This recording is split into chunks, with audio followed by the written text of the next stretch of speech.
very proud of the 18 newcomers that have come into the Trojan family. I'd really like to thank their families and these student athletes for one, welcoming us into their homes and becoming Trojans for life. Their belief and their trust in this university and our staff to become part of this great university is a special thing. This is a really talented group. And it feels, and they represent everything that we want a Trojan to be, from class to character to student to athlete to person. We cannot be more excited to have these individuals here with us. It's made up of 9 spring enrollees and 9 summer enrollees. So we're going to have some newcomers with us in a hurry, which we're really excited about. I'm looking forward to getting these young men in. Not only are they talented, but they fill some major needs for us at some positions personnel-wise. And I'd like to thank our staff for all their hard work in this first early signing period. There's a lot of work still to do, and typical of the West Coast, a lot of the West Coast recruits wait till February to sign. It reminds me a lot of last year at this time. So it's halfway through. It's a good halfway breaking point. We'll catch our breath for Christmas, and then it's time to move on and have a great January of recruiting. As far as the young men that signed, I'll just give a brief comment on each. Britton Allen is going to be a great defensive back for us, hard-hitting safety that we're really excited to get out of IMG Academy. Raylan Goforth, a great local prospect here out of St. John Bosco, tremendous linebacker that had a great senior year at Bosco, brings a lot of physicality to the park. We're excited to have him. Drake Jackson, one of the unique body types that is out there, kind of a hybrid outside linebacker, DN, can stand up, put his hand on the ground, really unique pass rusher, really looking forward to having Drake. Gino Quinones, out of St. Louis High School. This was a unique body because he's played both offensive line and defensive line. Has the physicality to be able to do both. He was one of those talented guys from the state of Hawaii, and obviously we've had a lot of success there.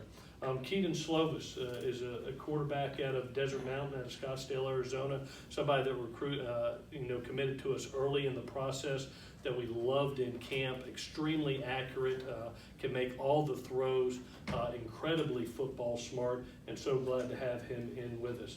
Stanley Taufoa from Grace Brethren, a linebacker that can play stack or outside. Tremendous physicality. Glad to have him. Max Williams, one of the more special athletes we thought in the city out of Sarah High School. The ability to play corner, nickel, very quick twitch. Coming off a little bit of an injury, but doing great with it. Really excited to have him. Jude Wolf, one of the best tight ends in the country. Here's a guy that can put his hand on the ground, can flex out. Tremendous receiver out of St. John Bosco. Very fortunate to have him be a part of us. Nick Figueroa out of Riverside Community College is a guy that we're excited about having the opportunity to possibly be a 7 technique, a 5 technique, a D end. This is a guy that's a 275-pound guy that's going to look up. He's going to be 290, 295. Brings great pass rush ability, great run stopping ability, a lot of maturity too. For the fall enrollment, guys, we have Dejon Benton, who's a 6'3", 285-pound man that we feel is going to be a 300-pounder out of Pittsburgh High School in Northern California. Tremendous quick twitch run stopper. We were extremely impressed with him. He was a guy that we really made a late push for and were able to get him in the Trojan family. Keenan Kristen out of Madison High School in San Diego. Here was our home run hitter. You're talking about a 10.5 100-meter guy that has amazing track speed, and it transfers onto the football field. What he's done his junior and senior year, he's one of those guys that you hold your breath when he gets the ball. Trey Davis at Federal Way in Washington was a young man that's been committed to us for a long time. Here's a DB that brings great length, another 6-foot DB that we're putting in the fold, another track kid that's a state champion track athlete at Federal Way that really transfers over to the football field. Talini Levi out of Narbonne, big 300-pound, grown man, just a tough person, and somebody that just came all of a sudden, and it happens in Southern California, all of a sudden you have a young man moving from Hawaii into the local scene and making a name for himself, and we just couldn't pass up the kid. I thought he was tremendous all year. He's one of the reasons Narbonne had such great success and brings a ton of size and physicality to our offensive line. Drake London, a two-way sport athlete out of Moore Park, 6'5", 205, can play football or basketball. Will play both here. Just an amazing athlete, explosive athlete, going to be a tremendous Trojan. Munir McLean, obviously the younger brother of Malik, who's already on our team out of J. Sarah Catholic.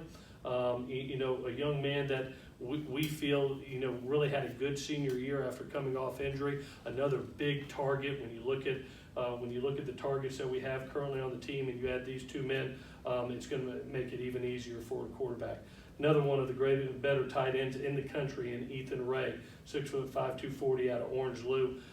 Here was a guy that we thought could, again, be an inline tight end, a flex tight end, brings great ball skills, great athleticism, terrific family, and we're glad to have him. Jason Rodriguez, 6'6", 325, offensive tackle out of Oak Hills. We were really excited to get this young man, again, size, bringing size to the table, and again, a kid that had a tremendous senior year. He's one that could step in and help us in depth immediately. And then Mananoa Tufono out of Punahou in Hawaii, 6'3", 235-pound linebacker that we're very excited about. You know, did a tremendous job at Punahou, an inside linebacker that we think, again, brings that physicality to the park for our defense. So 18 signees on the day. 4 of these young men, 4 of the midtermers, will be able to count back on last year's signing class, and then, you know, we've got to be able to proceed and move forward in January. There's a lot of good players out there to continue adding to this number. So with that, I'll take any questions that you have. From our perspective, there were some guys who were up in the air till today, maybe some surprises. Mm-hmm. What were the key developments for you late in this process? I think one guy that stood out, or really two guys that stood out to us, were, you know, Drake Jackson. Drake Jackson making, you know, his commitment to the Trojan family, I thought was important, especially when you're losing those, you know, that outside stand-up pass rusher like a Porter, and you look at this young man, 260, 270 pounds. He's going to be a force to be reckoned with. And then a guy that I think is going to really come into the fold is Nick. I really feel that Nick's going to do a great job for us, coming out a little bit older gentleman that can bring physicality in the 5 technique, 7 technique role, be able to be a third down pass rusher also. You know, I thought Nick Figueroa was a special talent coming down the stretch. A lot of the others, you know, we kind of knew about that had been committed to us for a while, that stayed true, and then was proud of that. But I think Drake and Nick down the stretch there, those were 2 fights for us down the stretch. On Drake, did you find out today, or did you know a little bit in advance? It went all the way up to today. You know, you always felt good about it. You always felt good about it. And Drake and his family are tremendous people. We knew the Trojan family was in their heart, and at the end of the day, we're so glad to have them. What was it like as you were trying to kind of fill out your staff and recruit at the same time? I felt like I had the phone duct taped to my head, to be honest with you. It was, it's been 3 weeks of being able to put a great staff together, as well as incorporating this early signing period and getting these 18 kids. So it was a very busy time. I look forward to a little bit of a break right now, and then it's going to come back on us pretty quickly, and January is going to be an important month for us down the stretch. So last year when you were recruiting, you're showing guys are coming off the Pac-12 title. This season was obviously different. So what was kind of your pitch to the guys throughout the process? This is an easy product. It's USC. I mean, it's the 15th academic ranked university in the country, and you look at all the majors that are here, you look at the strength of the Trojan family, it's not a hard sell. And you look at the football program as a whole. Yes, we have run a Rose Bowl, we have run a Pac-12 title. We did have a slip this year with some close games down the stretch with some young people. It's one of those things that at the end of the day, people see the big picture. And the people that signed with us today get it. They're into it for the 40, 50, 60 years of what it means to be a Trojan and be part of the Trojan family. And we're glad to welcome them in. Yeah, For Dan. USC fans who are kind of used to, I guess, over the years, either the top or the second ranked class in terms of like recruiting stars, average, recruiting stars when they average them all out. And then this class won't be there with the 5 stars and all that. How do you tell people to say, we really haven't, this isn't a slip, this is. Well, this Dan, is- I would warn you too. I mean, think about last year at this time. We had only signed 10 kids and there were 8 kids to go. How about we just sign kids rather than fight for Amon-Ra St. Brown or Isaac Taylor Stewart or Elijah Griffin or those type of bodies? Those were 5-star kids. So you have to make a determination at this period of time. Are you just gonna sign kids to sign kids? Or are you gonna leave those open spots for those guys they're pretty talented out there, and we all know them, who's out there, Right. and there's some big name guys. And that's a determination you have to make as a head coach. Are you willing to compete for those individuals? Or are you just gonna say, you know what, we're gonna end right here? Just like last year, I chose to compete for some extremely talented men that were still out there. And I'm very happy with the job that we did last year by getting some of those individuals I said, and you saw how we closed last year. And, it's not over until February. This is the halfway point, so last year we had 10 and then we signed 8 more. This year we have 18 and we have the ability to sign a lot more. So I'm looking forward to January and continuing finalizing this class. Is there a certain position group you'll put an emphasis on between now and February? All of them. The secondary was a pressing need. How do you feel you addressed that to this point, and is that gonna be an emphasis moving forward still? Yeah, I love the 3 men that we signed today. I think Brenton Allen brings great physicality at the strong safety position. And then I look at Max Williams, who, he's kind of a version of a Dory. I mean, just that unbelievable athlete, or at a J.D. Harris, just unbelievable athlete that can play corner or nickel. And Trey Davis was kind of the wild card in the whole thing. I mean, I'll be honest with you, we really lucked into that. You looked up and you get this name and you see a kid that had a state championship in the 4x1 with his team there at Federal Way, and you see a kid that can fly, and he came to camp and just lit the world on fire. And we were lucky enough to get him committed, and he's kind of like a Chase Williams. I mean, you could put this kid at corner, at nickel, at safety. He's got the physicality of a safety, but has the coverage skills of a corner and nickel. And that's pretty special. Plus, in a 6-foot body, that's a sub 1100 runner. That's a special body. So we kind of, to be honest with you, we kind of lucked into that one. What kind of adjustments did you make for the early signing period from what you learned last year? You see a little bit more kids that we signed here in this time. I felt there was a little bit more sense of urgency in the decision making on some kids. I still feel that, West Coast wise, it feels like there's some elite kids left out there, and it was this way last year, that just said, you know what, Coach, I'm gonna end up making my decision in February. There's a lot more pressure, I think, on the East Coast to be able to make the decisions and get it done. But there was a little bit more tendency to make decisions this year.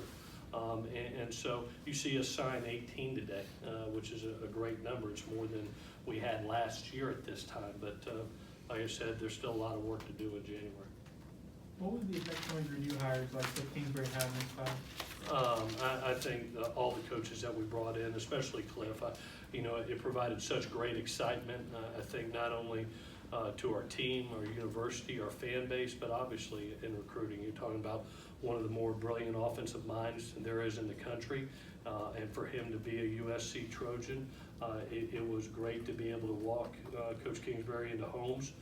His personality with kids is dynamic and does a wonderful job, and he's one of the reasons we're going to have a lot of success not only right now but down the stretch in this recruiting class. He does a wonderful job one-on-one with kids. What can you share about how that courtship came together? Did he reach out to you guys? Did you pursue him? He was one that they let the Texas Tech staff go, and I decided to make a change. He was the first one on my list. He was literally the first name, And I reached out to him, and, you know, and credit to him, I mean, he was like, Coach, this is a special place, and I know how special it is. Had the opportunity to bring him out to sit down. I wanted to see if it would be a fit for him and a fit for us.